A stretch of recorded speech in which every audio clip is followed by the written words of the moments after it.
Mr. Rainwater. Hey, Jow. The last time I said this sentence, we were talking about dialogue, but tonight we're talking about talking Talking about talking. in a different way. Uh, Yeah, Tonight we're talking about commentary and not necessarily like the comments that other people make, but when an sure. artist makes commentary on their own work. So, to kick that off, I'm curious to know your thoughts about an artist giving commentary on the work. Now, this is a common thing for a DVD extra. Actually, you know what? I take that back. It's not as common anymore. In the No, early because DVDs stages, aren't as common anymore. yeah, in the early stages of DVDs and all that kind of stuff, it was like a notable special feature to get the Yeah, commentary from people. Now they don't do it as much, even for the DVDs and stuff that do get produced and released. Now, with everything going to streaming or whatever, like the special feature stuff, they drop that shit on YouTube now. They don't right. care about it, but they're not dropping commentary tracks. But back in the day, it was a big thing for a director to sit down, and usually like with one or two of the actors. If you really wanted to get like pretentious, the cinematographer might sit in there and talk about stuff. Uh, Sure. but I'm curious to know, have you ever found any benefits from listening to a commentary, whether it be a film one, or do they have commentary for comics? Do they like have like audio books Um, where people sit down? I mean, I'm sure they have interviews, but yeah, I mean, I do that for Trailer Park okay. Warlock. Like I call it commentary. What it is I'm reading the episodes, so I kind of intending it in the same way, in the same spirit as like DVD commentary, where like, Okay. oh, if you go back and reread the comic, here's me reading it with you, and then Like I give you some audiobook of my style. thoughts. Oh, okay. What's So you do yeah, interject ideas and yeah, comments. Okay. yeah. I give my thoughts about particular scenes, or especially I'm like, oh, I don't like the way that looks now, or like stuff like that. Where it's just like, for me, it's been useful to see how much I've grown as an artist, and then also talk about like all the particular, because there's a lot of stuff in that comic where it's like you wouldn't be able to connect any dots as to what this is connected to. So like, things that I draw inspiration from are like I'll wind in a lot of like personal life story stuff, in the sense of like, so for instance, like there was an episode that took place at a pizza parlor called Ostino's Pizza. Well, Ostino's Pizza was this pizza shop that me and my friend Austin set up. It wasn't a real pizza shop, but there was a number that a person could call to order pizza. And so we would buy like frozen store pizzas and like the cheapest possible deli meats and stuff, and just like make bullshit pizzas to give to people. So like this was done during high school, so like I think this is I think this is swept under the rug of like, whatever violation of health and safety that is. Anyway, so like I made a point of like making a locale like that, and so like in that episode I talked about that a little bit. So anyway, to me that's what I'm using it for, right? But like in comics, guys, in particular, what I think about, what comes to my mind is like, commentary often comes up in interviews, right? Mm. So like Alan Moore, who's like my big dude in comics, um, he will have, oftentimes there'll be books where they'll like post interviews. So like maybe I'm trying to remember which book it was that I was reading, where like at the end of the book they had like an interview with him, and in the interview he talks about that particular work at some point. It's not entirely about the work, but it becomes about it, right? And it was the same kind of thing where I was like learning about his inspirations and what, like, things that he was referencing possibly in his work and stuff like that, and that ended up leading to me looking into and digging into other people's works. So like, for instance, Robert Anton Wilson was somebody who came up a lot because that was a writer he was really into. and then I start reading Robert Anton Wilson books, and then I do that same process with Robert Anton Wilson, where I'm like reading interviews, and he's talking about people that inspired those ideas in his books.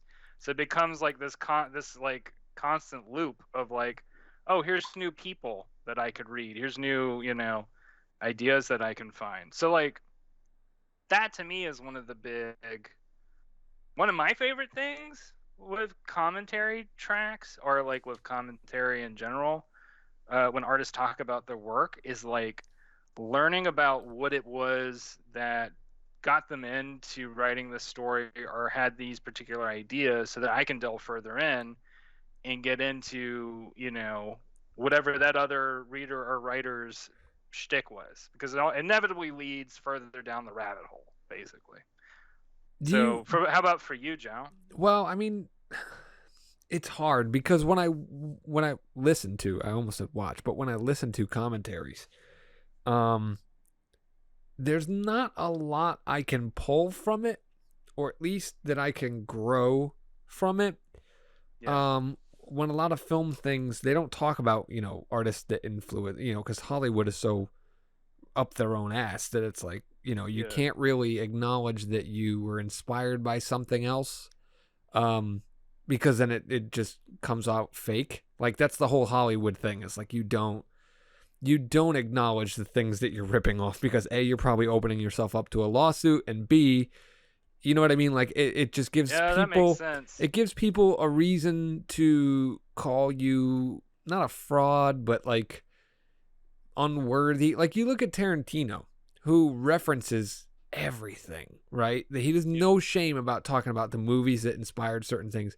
And if you go on any message board that talks about Tarantino, all the at least 50% of the people are talking about how he's a hack, who he just rips off other people's things, and you know what I mean. So like it's a damned if you do, damned if you don't kind of situation. So a lot of them just avoid it, and it ends up being commentary of, oh, when we shot on this day, there was a tree and the tree kept dropping leaves, but we couldn't have leaves falling. And, it's like tales from the set. And, for an early filmmaker, it's like, oh, wow, we have those problems. yeah, And, you kind of relate to it a little bit. But then after a while, there's very little that you can pull from it. You know what I'm saying? And yeah. like Well, the actors don't there's a lot contribute of. much Go either. ahead. They're talking about the same kind of shit, like bullshit Yeah, stories. They're not talking about process. They're not talking about things like that. Occasionally you'll get a little dewdrop of the actor or someone will ask the writer or the director, is like, did you intend for that to happen? And inevitably 9 out of 10 times the creative force will go, oh no, that was just an accident that happened. I didn't even notice that until you pointed it out. And you're like, well, damn it.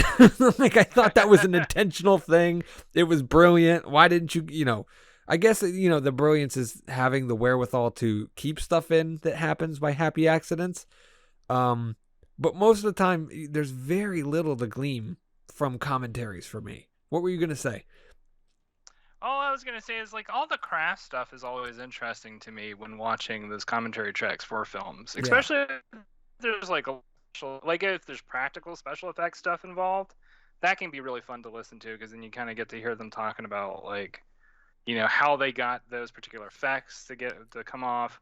Or I love hearing about stuff where it's like especially if it's like, oh well, actually we intended the shot to be this particular way, and then like we had to like totally improvise this, whatever. Like that's always inspiring for me to hear stuff like that, because then I can be like, oh okay, well, like professionals have to make shit up on the spot too. Like it's Yeah. not just me. Like that, all that stuff to me is like probably my favorite stuff to hear about in commentary tracks or to read about in interviews, because uh, for me, that's probably, other than also finding out like what the other inspirations are. The other thing that is always inspiring is like, I don't know, you get to hear like the humanity basically in the directors or the writers or whatever, because when you're like watching a movie or reading a book, you don't really connect to the author as a person, right? Not Yeah. usually.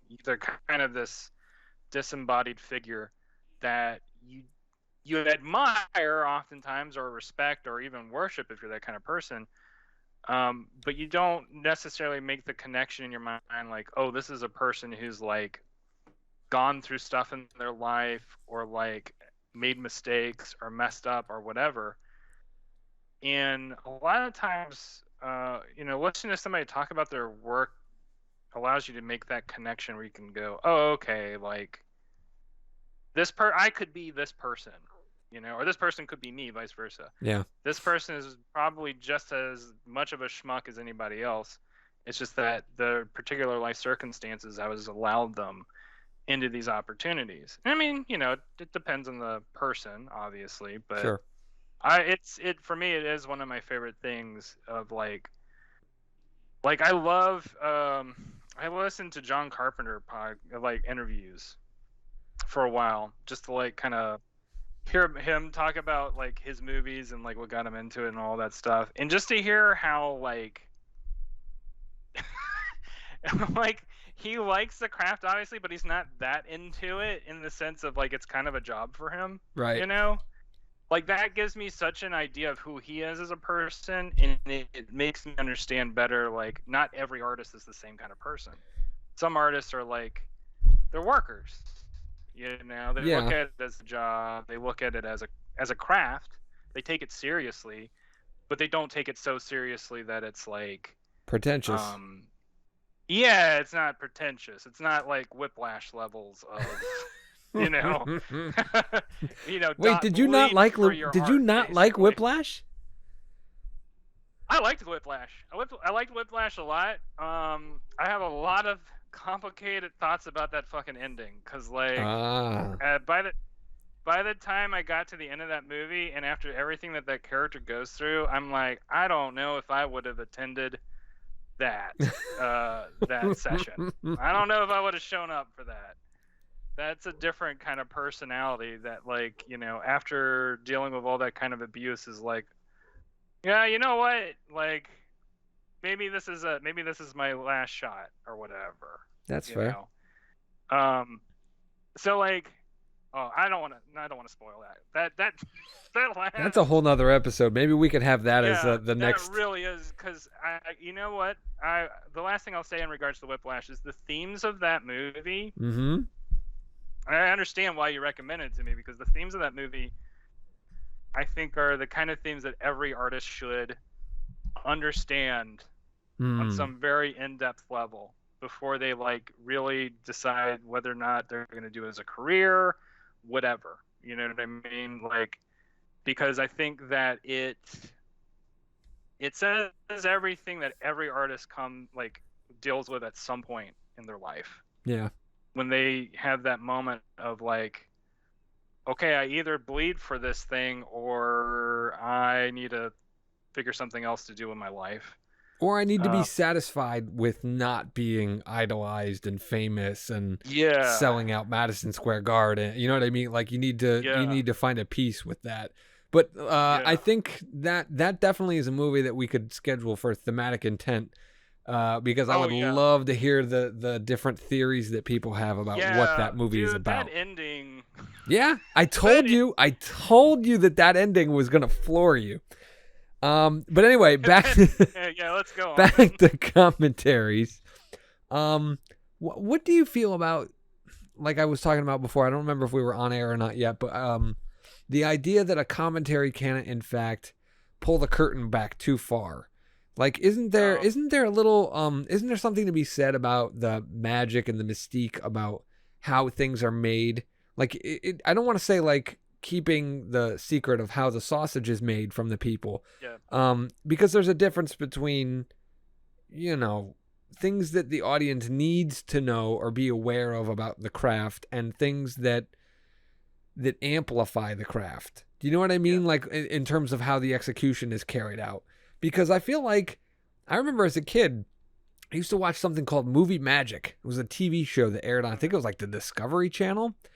And they had like episodes about Hocus Pocus and Jurassic Park and stuff. And I was always glued to the television because as somebody who was interested in film, there was very little avenue to understand how they did that, how this happened, how it was carried out, how they thought through it.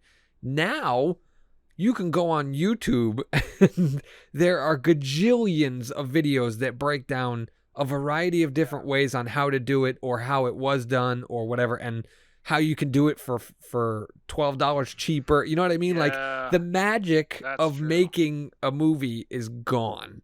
There's books on things that Is about that it's just is so. that because of the format of like that, or is that because of the availability of the information though? I Is think that it's because the information's so widely available now that that's what does it? I think it's a little bit more of the exploitation fact of it, is that you can make an extra Okay. buck.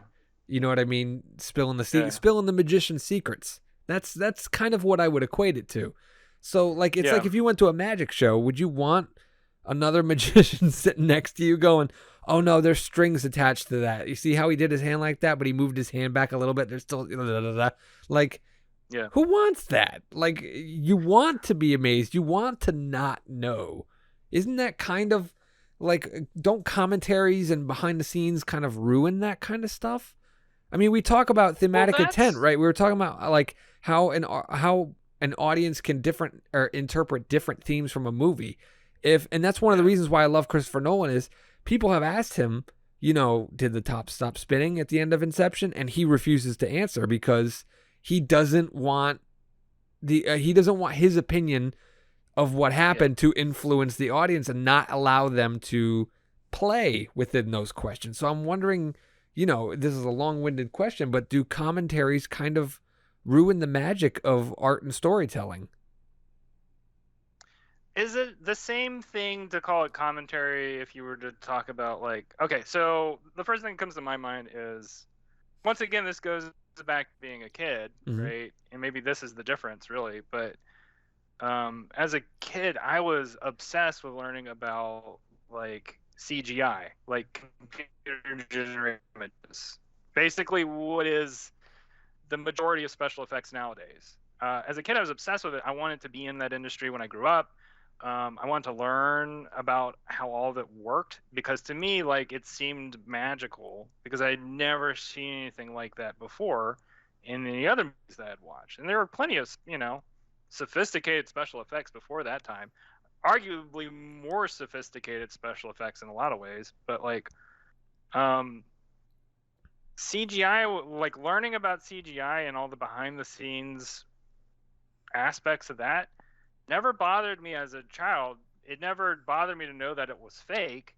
I was just like, cool, you can do this with computers. Like, you can, like, what else can they make? And I was always fascinated to see what would be the next big, like, step up, Hmm. in what they could do with computer generated imagery. And then that process like exponentiated to greater and greater heights. And like nowadays, we're all sick of it, right? We're all sick of computer animation in movies because we see it as too easy, or like it becomes kind of it becomes too much of the focus of the movie, and it's not focused so much on the narrative or the characters or whatever. So anyway, I say all that because I wonder if it's an age thing, if it's also like you and me are also very particularly embedded in our own crafts, both of which are pretty intertwined in many ways. And we both have a particular understanding at this point that like about what the behind the scenes means, right? Like that there is this entire almost factory line setup, and it has all this mess that we never see, right? When the movies after the movie's filmed, after everything's put on a screen, like I think once you become so used to it, then that's when it becomes very dull.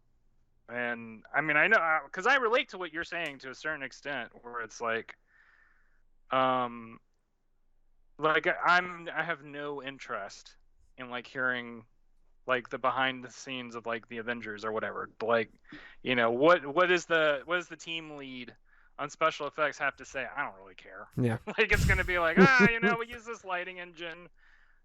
We referenced, these particular animals for this kind of gesture for the Hulk or whatever, or we use this guy for the mocap. It's not that interesting because I know how everything works at this point. I know like all the particularities. So I'm not going to learn anything new from that. Now, like, what's weird is like, okay, but Paul Thomas Anderson and Daniel Day-Lewis have an interview. I'm going to go hear what they have to say. It has nothing to do with special effects. It just has to do with like writing and acting. And they're particularly interesting writer. That's a particularly interesting team of writer and actor where they're going to do something that's very different from a lot of other movies. So like, that's what intrigues me is because they're doing something novel and different. And so, I mean, I guess another way of putting this, or no, this isn't really another way of putting this. I'm going to come back to that thought in just a moment. I guess what I would say, just to cap off my little ramble, is like, we find it boring, but maybe other people still find that stuff interesting because they don't have that same like embedded body of knowledge in regards to filmmaking and in regards to storytelling. And so like for them it is new to hear like, let's say George Lucas talk about Joseph Campbell. Like for them that's the first time they've ever heard that. They probably watched Star Wars for like the last 20 years, and this year is going to be the first time they ever heard the name Joseph Campbell mentioned, and they're going to be like, did you know that Darth Vader and it's just like, it comes at different points for different people, I guess. And so I don't know, what are your thoughts in regards to that, Jow? Do you think that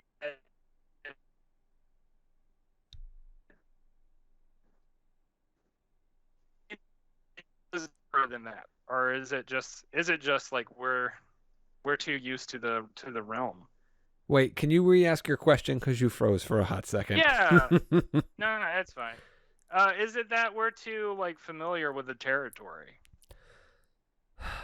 I mean, that's a fair question to ponder, as if we're so jaded and experienced that it is that we've just become to the point where we don't care or we already know this shit, you know what I mean?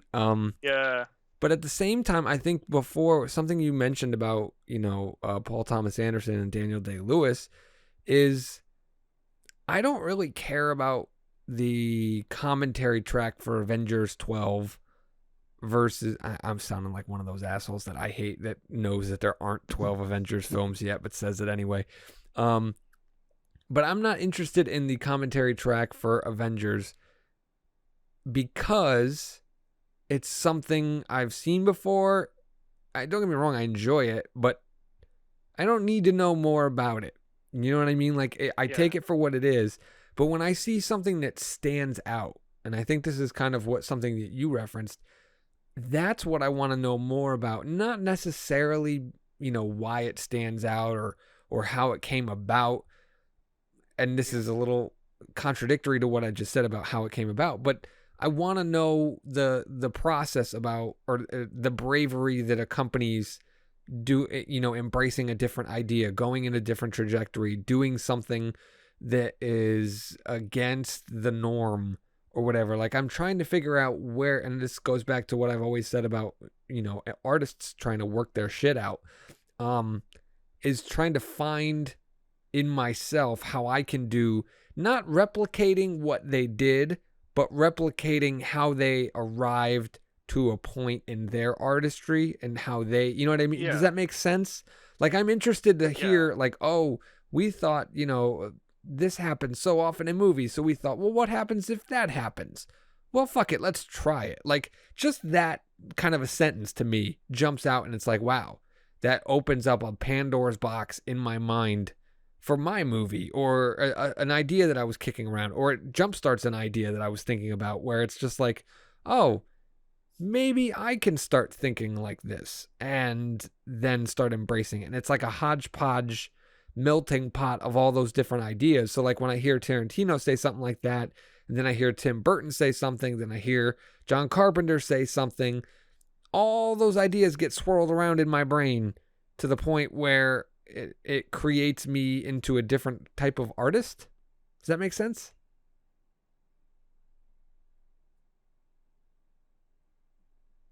I think I lost you. Rainwater. Did I lose you? Yeah. Sorry. Yeah, I had a big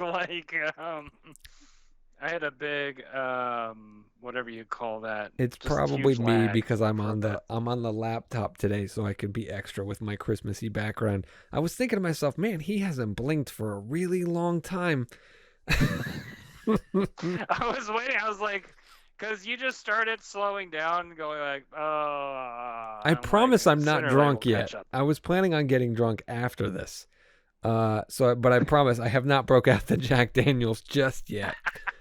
All right. So in short, just so I don't have to edit because I'm lazy. My answer is that finding the avenues, the thought processes to arrive at different things from a variety of different artists create a different approach in me. Like obviously I can decide whether or not I agree with a process, and I'll be like, yeah, that's not for me. I wouldn't want to do that. But otherwise, it'll open up a Pandora's box of questions in my head, and then how I answer them creates me as an artist.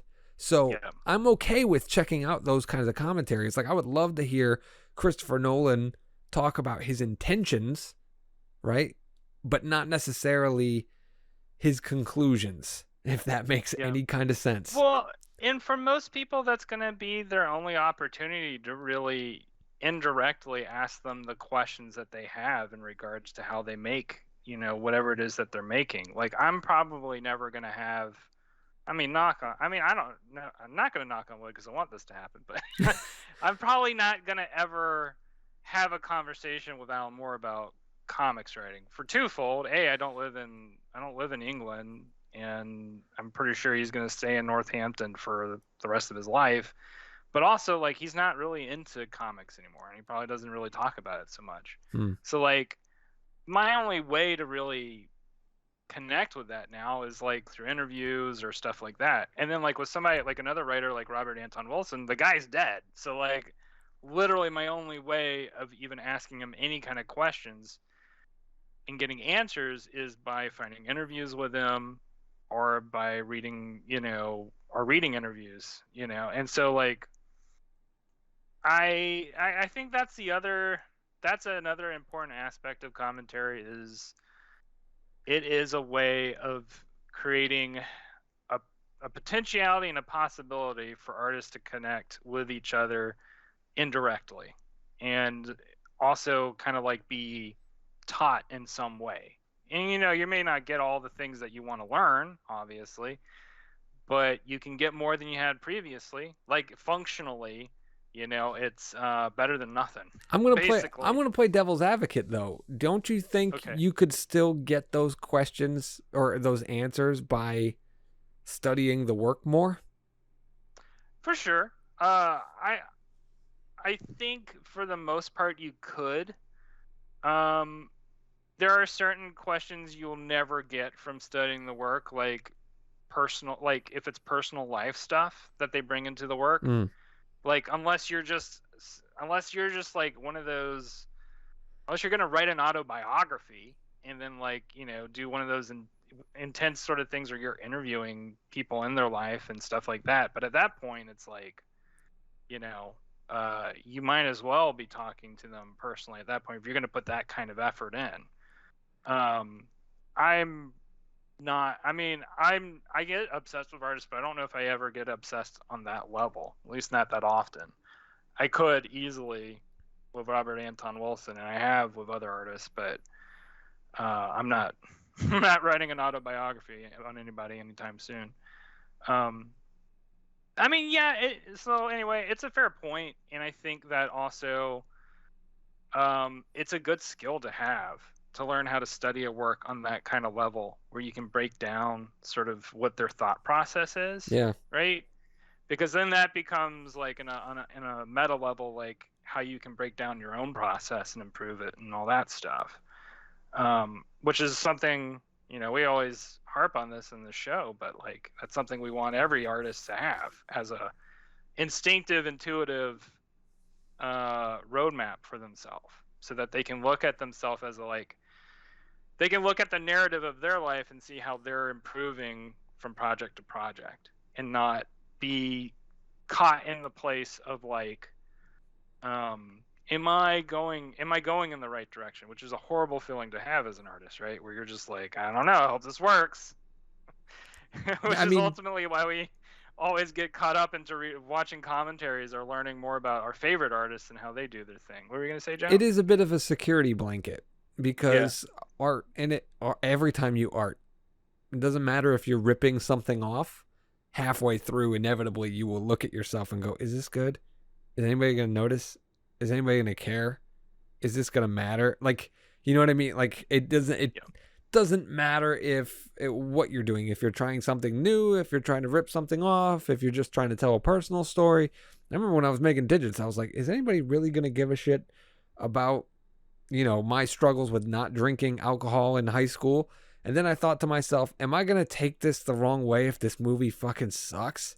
Like, because it's so personal. You know what I mean? Like, Yeah. it didn't matter if I, watched a movie and someone was like telling the story of their life and commentating on it and pursuit of happiness type shit. Like, that didn't help me at all. It just, I don't know. Even relating to another person about telling the story about your own life on a film or whatever like that, it's weird. It doesn't serve anything in my opinion.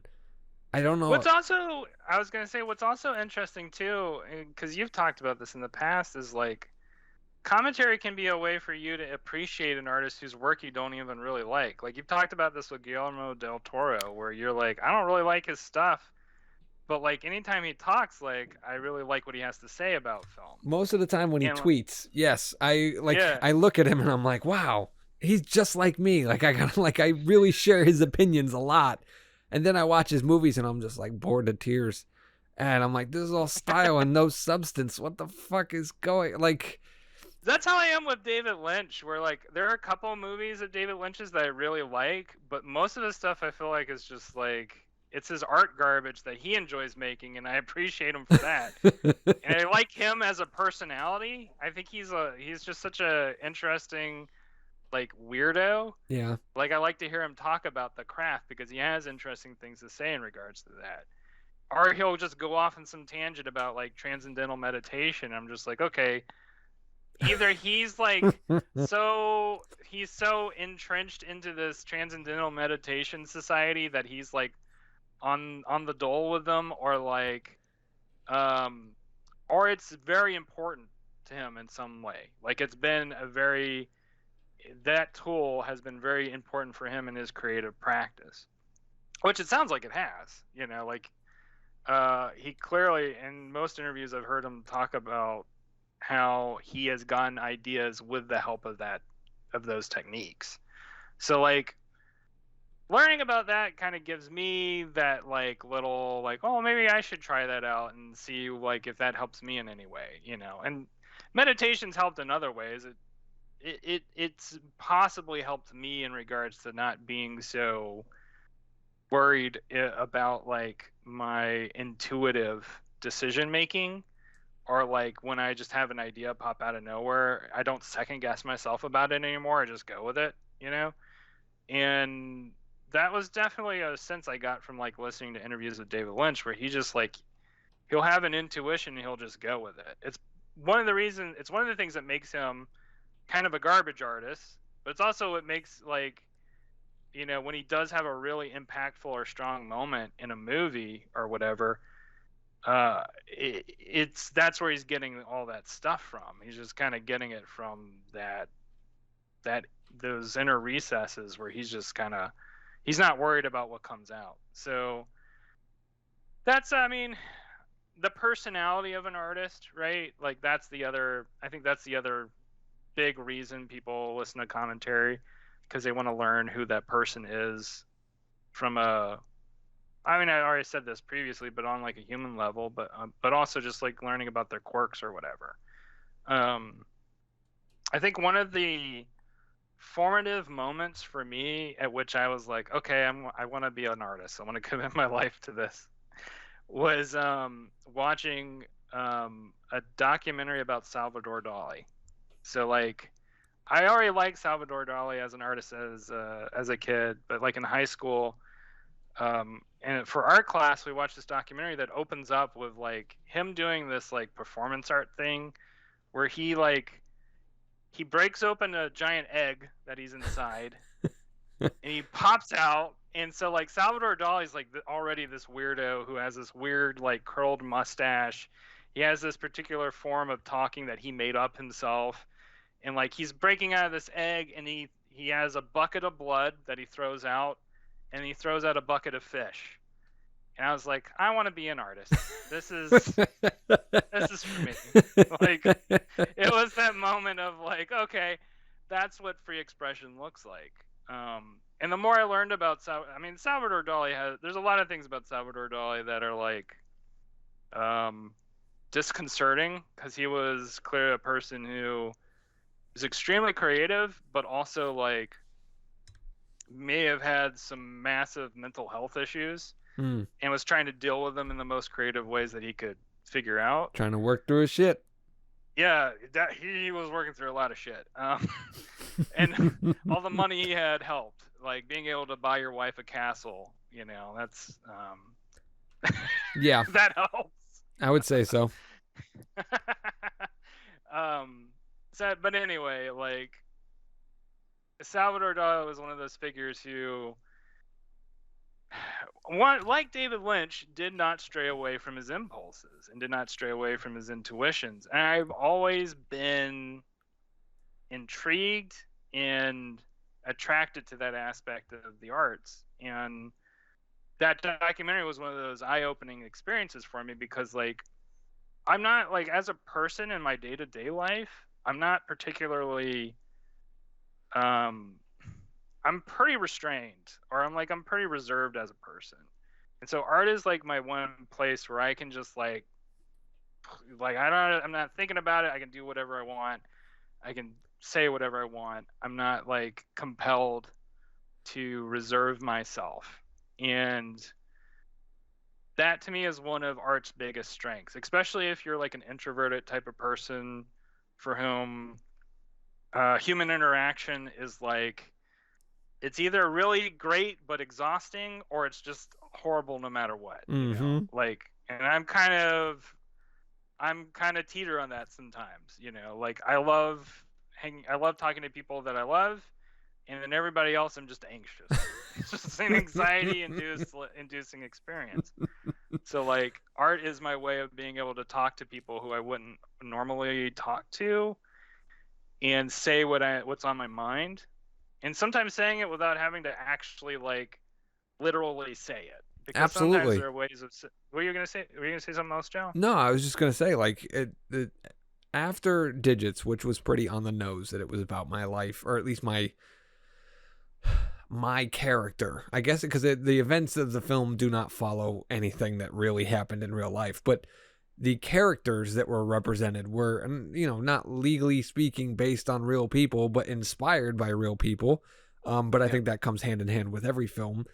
But like every story that I've written since has been a symbolic representation of some kind of journey that I've taken that I don't want assigned to me personally. Do you know what I'm saying? Like it's almost like, you know how you said saying without actually having to say it. I say saying it while wearing a blanket over my head, so no one knows that's what I'm talking about. The names have been changed to protect the innocent, kind of deal. Right, because the characters go through things, they make poor decisions, and every human being does that. And maybe it's an egotistical thing on my part, but I don't want to have to live with that shame publicly, but I also want to share that experience with people so that they can be like, wow, I'm just like that character. And I can sit there going, well, that character's me, in my head at least. And I could be like, that character's me. So at least I'm making people feel like they belong. But then the moment that I commentate on it, like right now, I've exposed myself. So it starts becoming that thing where it's like, oh, okay, now I'm like Jow. I'm not like that character. And it's like, well, I didn't want you to think like me because I'm not always that character. That character is barely a shade of who I am as a real person. You know what I mean? So I struggle with that. And that's a really tough thing for me when it comes to commentary, is like the purpose of my art is to distance myself from stories about me, and I don't want people to associate the stories necessarily with me. You know, I would like to have that name brand recognition where like, oh, that's Jow. Jow made this movie. Oh, I want to go see it. But at the same time, I don't want them watching the movie going, oh, okay, the kid ran away because Jow's kid was kidnapped. You know, like I don't want that kind of shit to happen. Knock on wood, I don't want my kid kidnapped. But like, well, it's what you're saying is really exposing to me something that is, I would say, it is kind of a pitfall of commentary, which is that by listening to commentaries of artists and like listening to them talk about their work, you start to sort of embody a personality about them that may not actually be the whole of them as a person, right? So like going back to David Lynch, the character of David Lynch, like how much of that is just sort of his persona that he puts on, you know, to be present in front of the camera. Very true. Being a director, a gimmick, and knowing, you know, knowing what is required to be present in front of a camera, which is to put forward a mask.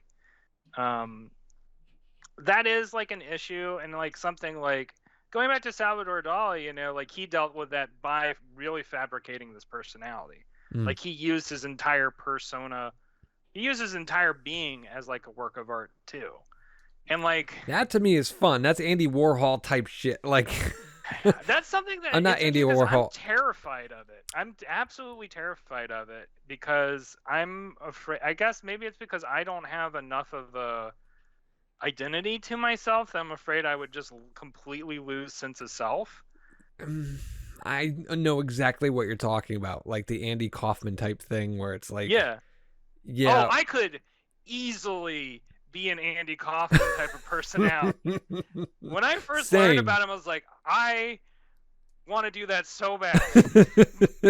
So bad. It really does sound like fun to just create yourself, if that makes any kind of sense. You know what I mean? Like, I kind of want, like, and I'm not going to lie, Jow is different from Andrew. Like you know, Jow is at 11, where Andrew normally operates at around a 4. If that makes any kind of sense. Like I feel like I'm on. If someone knows me as Jow and they only know me as Jow and they haven't been around me in like real life situations, like if we just went to lunch kind of deal, those people can know me as Andrew, where it's just I'm a regular guy, you know, I'm kind of down to earth. I have my flaws, I have my strengths, you know, all that kind of stuff. But if you just know me as Jow, like as an internet presence, and the only time you talk to me is at my movie premiere or like on a commentary or an interview or something like that, you don't know me.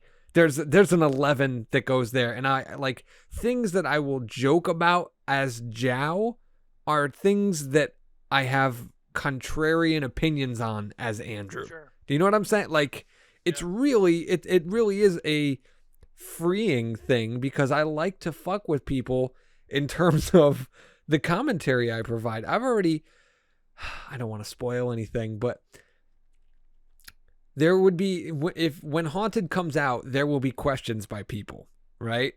They will want it'll be like Inception type thing where they want an answer about certain things. And I'm going to give them an answer in an interview, and then in another interview, I'm going to give the opposite answer to a different person. And eventually the internet will become so frustrated with like, he's just fucking with us now. Like we don't. Yeah. And that's exactly what I intend to do. Like I intend to use commentary and interviews or like that to enhance the art as opposed to reveal the processes or expose the truths of it. I would rather continue the art through the commentary and the interviews and the talking points and all that kind of stuff. That's the opportunity I see in it, is to expand as opposed to contract the possibilities. Does that make sense?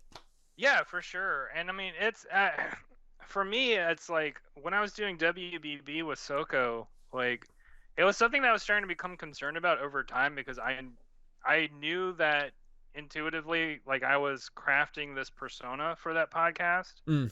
because I was like basically trying to play off of Soko, who's so milk toast. Like I was just like, I got to make this interesting somehow, you know. And so like that always made for very interesting conversations because I was always trying to find buttons to push with him and always taking on like devil's advocate positions or contrarian positions or like edgelord type positions just to sort of get reactions out of him. But after a while, I was like, I don't really 100% agree with what I'm saying. I'm just thinking out loud, you know. I'm just like Yeah. thinking out loud and making that into a persona so that I can kind of have fun with it. And I think I think this is something that as internet society matures more and people become, if that's possible, I am optimistic and think one day it will happen. But as internet society matures more and people sort of understand this idea of like persona as an art form, which I feel like, you know, Warhol and Kaufman and Salvador Dali were all kind of ahead of the curve on, like once they get used to this idea, I think that that's going to be an art form that we all will be participating in a more like in a more I keep wanting to say exaggerated, in a more immediate way, like in a more profound way too. Because this is the other thing is like we all have, and this is something that I think you were hitting on, is like we all have different personas in our being, Yeah. like our psyche. I remember in Or your high suggestion. school, we would, it was something I picked up in high school. Like everybody has a like group of friends in high school. Mhm. But so say you have a group of 4 or 5 people, right? Say you're hanging out with 3 of those people, like the 4 or 5 regular people as an entire group, an entirety. But say 2 of those people aren't there today. Suddenly, aspects of your personalities will all change. Like we used to have the one person everybody made fun of the group for saying dumb things, right? Like it was kind of like the whipping boy or the scapegoat or whatever like that. Yeah. And when he wasn't there, that role suddenly, I don't know if I want to say it shifted, but it was projected onto me. So, you know what I mean? Like it was weird where they would be breaking my balls as opposed to everybody breaking his balls. So like things like that shift. It's weird depending on the situation, but Yeah. the point is like the different personalities. Like I used to act like a white rapper. Like we talked about this in the first episode. And that aspect of me would be played up when my black friend was around. Like for some reason, you know, call me racist or not, but I was, you know, subconsciously maybe seeking his approval or just trying to maintain friendship with him. And I thought that was the way in which to do it. Like it could have been a billion different Freudian reasons.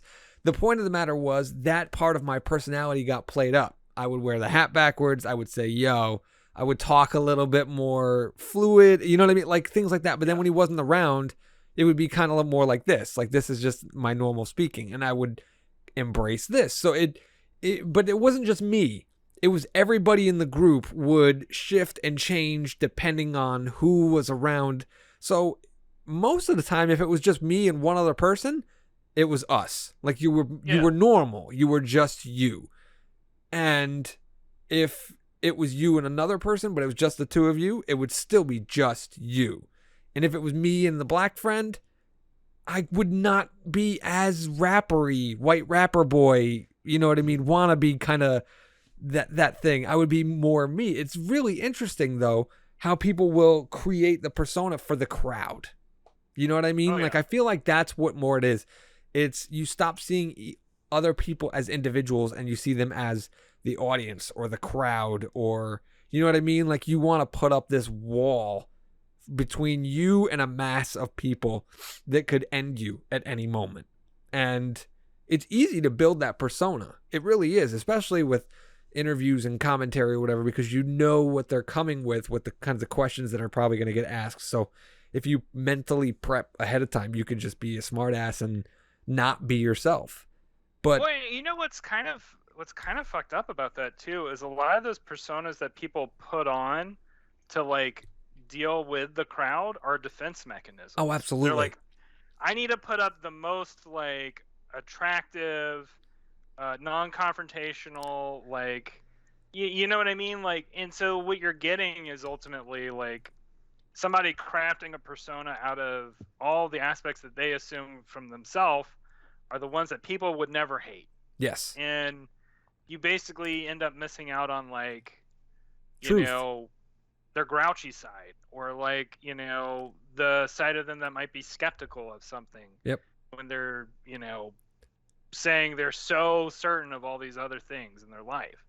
And to me, I mean, I think that's why I end up gravitating more towards, particularly with writers, I gravitate more towards writers who will talk about their self-doubts and talk about, in a very brutal way, just sort of themselves as a person, because to me it seems more authentic. And maybe it's not an authenticity. Maybe that's actually in itself a self-defense mechanism, because that's what they will focus on, because they're like, oh, my audience likes this stuff. You know Yeah, what I mean? they like the whole self-loathing type stuff, and they Yeah. feed into like tragedy porn type narrative. No, I get that. I've been wishy-washy as to how I feel about that. I like to be open. I really do. It makes me feel better to be open about the struggles and things that I have. The problem with that for me is that I anticipate a lot more people to reciprocate that feeling, whereas it doesn't always. It most of the Yeah. time, 90% of the time, doesn't happen that way. They will absorb, compute, and then it'll alter their actions or how they interact with me differently, but they don't end up, shedding their clothes next to me. It's very rare that I can find someone who's willing to expose themselves, I guess is Sure. the other word. Well, I mean, here's a great example. Weird Al, right? Hmm? Like, Weird Al has probably an entire life, an entire persona that we'll never really know, because the one that he presents is the one that's supposed to be, jumpy and buoyant and jubilant and full of levity. And like, there's clearly a Weird Al that has cried, that has dealt with grief, that has dealt with like, bad relationships You and are all that ruining Weird stuff. Al for me right now. You know that? I like to think of Weird Al as always happy, but you're absolutely right. And that's Yeah. that's the truth of it, is that I don't know if it's a mechanism or a branding thing. But either way, you're absolutely right. And I guess that's part of, an artist's decision. You have to decide whether or not it's the same thing as creating a story. You have to decide what to share and what to withhold, right? So, I mean, it really is the art of crafting yourself. And that's really what I guess commentary comes in at, is who are you? It really comes down to that. And it's a much more blatant representation of you versus your work. You know what I mean? Like it literally is. There's a thinner veil between you and who you really are in a commentary or an interview or anything like that versus somebody watching your film. Because if they're watching a film, you could easily go, oh no, that was the cinematographer's choice. Oh, that actor made that decision. Oh, I didn't write that line. You know what I mean? Like, you can blame 1,000 different things, but in commentary and interviews and whatever, it's all you, baby. So you got to decide. You have to arbitrate what you're going to reveal and what you're not. And me, I like the ones that don't really reveal a lot. I don't know why. I mean, especially as someone who is as open as I am, I like the mystique of people being like there's one David Lynch interview. I forget what question they asked him, but like, oh, can you tell us why you did that? And he just goes, no. That was just the answer. Yeah. That's the end of it. And I love that. Like, maybe he doesn't have an answer. Maybe he doesn't want to share the answer. Maybe the answer is too risque. Maybe the answer is too artsy fartsy. Whatever it may be. I love when they do that, when they withhold. Well, he said too in interviews something that I really like, which is like, and I can't remember if he was complaining about the interviewing process or what, but he was like, the thing is the art is supposed to be the talking. Right. Like, that's like, yes. You don't need to talk to me. Yes. But we want to, because we want to I guess it maybe, and this is going to sound like an asshole comment, but as an audience, we kind of inherently want to be lazy. We don't want to do the work of figuring out what the art is Yeah. about. We just want the guy to tell it to us. Oh, tell me what you mean. I don't want to think about it. And I guess it's really up to the artist to decide whether or not they want to do that. I mean, it is their work. You know what I mean? Like, I don't think there's anything wrong with you having a commentary for Trailer Park Warlock and talking about things that inspired and things in this and passing it on and like helping people who are interested, because to some extent the audience is choosing to watch the commentary. They don't have to. You know what I mean? Yeah. Like, it's an option. But at the same time, I don't plan on doing a commentary for Haunted. I did one for Digits because that was back in the day where it was like, that's what you're supposed to do for the DVD set. And now I know for Haunted, I don't want to do the commentary. I don't want to expose or explain things or whatever. Like, it's a fucking mystery movie. I don't want to tell as anything that I don't have to. And that to me is more important to protect the art than it is to masturbate artistically on a microphone about it. And I know I'm going to get asked questions about it. And like I said, I'm going to fuck with people when they ask me directly, and I'll be like, oh yeah, no, that was intentional. And then if somebody else asks me, oh no, I don't know what you're talking about. When did I say that? Like, just completely be contrarian towards myself and keep everybody on their toes and guessing, because I think that enhances the art. So I guess it really what it comes down to, at least for me, and I don't know if you would agree with this, but commentary, interviews, all that stuff should serve the art and not the artist. Would you agree? Yeah, I definitely 100% agree with that, because to me it does seem like the most impactful commentaries are ones that really delve into the art, that really delve into the process, and really delve into, to give you more depth, basically, about the work that you're appreciating.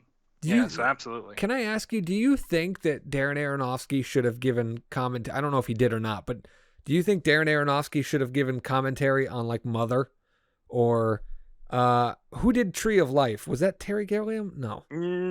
That was what's his name? Not Linklater, was it?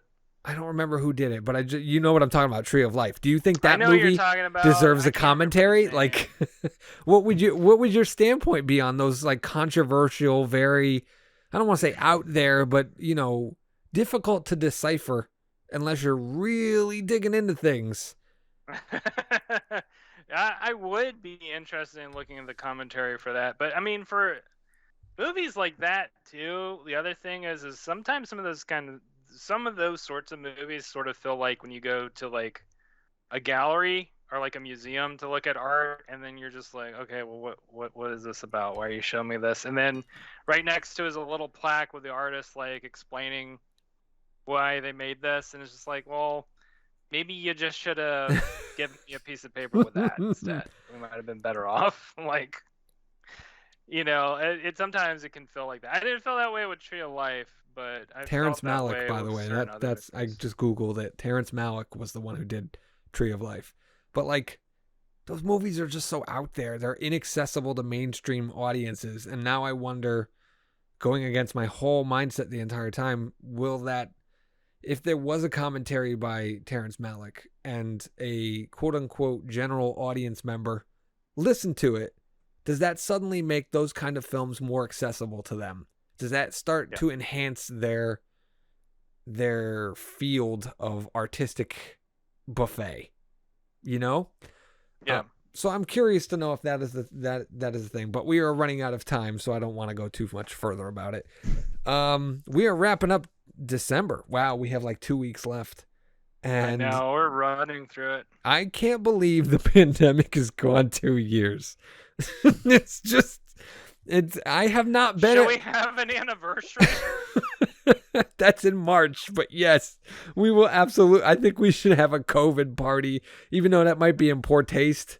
I don't know. We'll think of something stupid, but Yeah, I haven't been at my day job in a year and a half plus. I have not set foot to work in the studio, which is insane to me.